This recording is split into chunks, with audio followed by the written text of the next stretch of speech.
আসসালামু আলাইকুম। বাংলাদেশ পাকিস্তান এই মুহূর্তে কূটনৈতিক যে সম্পর্কগুলো আছে বা G2G, গভর্নমেন্ট টু গভর্নমেন্ট, সরকার টু সরকারের যে সম্পর্ক, স্বাধীনতার 54 বছরের ইতিহাসে বিরল এক অবস্থানে আছে। ইউনূস সরকার আসার পর পাকিস্তানের সাথে ব্যবসা বাণিজ্য থেকে শুরু করে পাকিস্তানি কূটনীতিক মন্ত্রীদের এই দেশে আসা বা সেনাবাহিনী থেকে শুরু করে অনেক কিছুই এখানে ব্যাপক আকারে ঘটছে।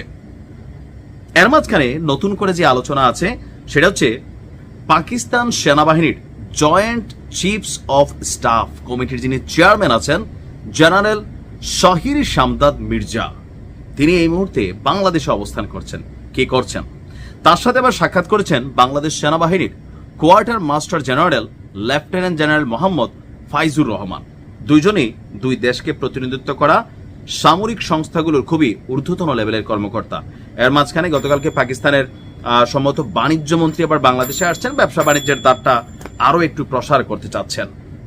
এখন বাণিজ্য মন্ত্রী বাণিজ্য বাড়ানোর চেষ্টা করছেন, আর যিনি সামরিক কর্মকর্তা তিনার সাথে আমাদের বাংলাদেশের সেনা অফিসার যিনি ছিলেন বা সেনা বাহিনীর মুখপাত্র হিসেবে যিনি কাজ করেছেন, একটা নতুন চুক্তি হতে যাচ্ছে। তো চুক্তিটা কোনটা আসুন দেখি।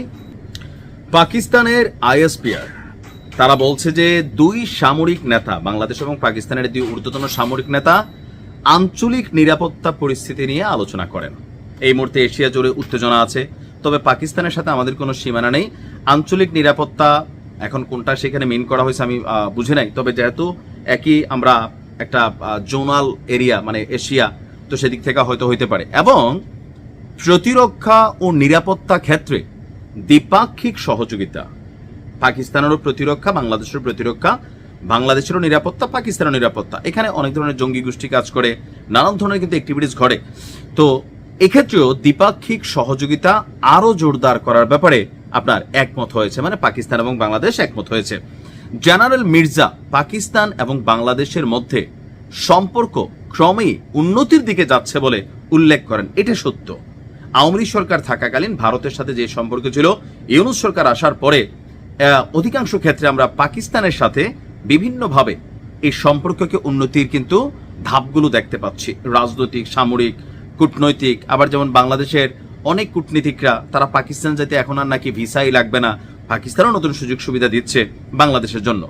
ইভেন শিল্প খাতে সহযোগিতা সহ নতুন ক্ষেত্রে সহযোগিতার সুযোগ অন্বেষণের উপর জোর দেন। অন্বেষণ অর্থ কি আসুন একটু দেখি, জানি কিনা, কারণ নিউজ দেখতে গেলে মাঝে মাঝে জানা লাগে, এটা লাস্টে বলতেছি। তা আমার মনে হয় যে এখানে অনেক সুযোগ আছে যেটা অন্বেষণ করা যায়, এতে দুই দেশেরই প্রফিট হবে। ব্যবসা বাণিজ্য এখন গ্লোবালাইজেশনের যুগ, পাকিস্তানের সাথে কোনো ব্যবসা করলে যদি আমার দেশের লাভ হয় আমি সেটার পক্ষে, পাকিস্তান থেকে কোনো সামরিক ইকুইপমেন্ট কিনে যদি বাংলাদেশের লাভ হয় আমি সেটার পক্ষে, কারণ টাকা দিয়ে তো কিনবো ভাই, মাগনা তো কিনে নেই, ভারত থেকেও কিনছি। সো যেটা বাংলাদেশের জন্য কল্যাণকর, তবে সিকিউরিটি সিস্টেম সহ জাতীয় নিরাপত্তা সহ অনেক কিছু আছে যেগুলা বিদেশ থেকে কিনা উচিত না। তো জেনারেল মোহাম্মদ ফাইজুর রহমান যিনি বাংলাদেশের আছেন, তিনি বলছেন পাকিস্তান সশস্ত্র বাহিনীর পেশাদারিত্বের প্রশংসা করেছেন এবং সন্ত্রাসবাদের বিরুদ্ধে পাকিস্তানের আত্মত্যাগের কথাও তিনি স্মরণ করেছেন। পাকিস্তান অবজারভেশন থেকে আমরা এই রিপোর্টটা দিলাম। এবার আছেন অন্বেষণ। কি খুঁজে পাইছেন? অন্বেষণ মানে খোঁজা, আমরা ইংরেজিতে যদি বলি সার্চ।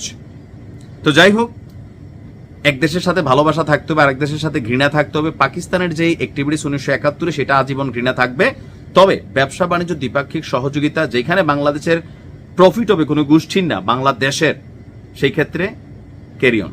ভালো থাকুন। আসসালামু আলাইকুম।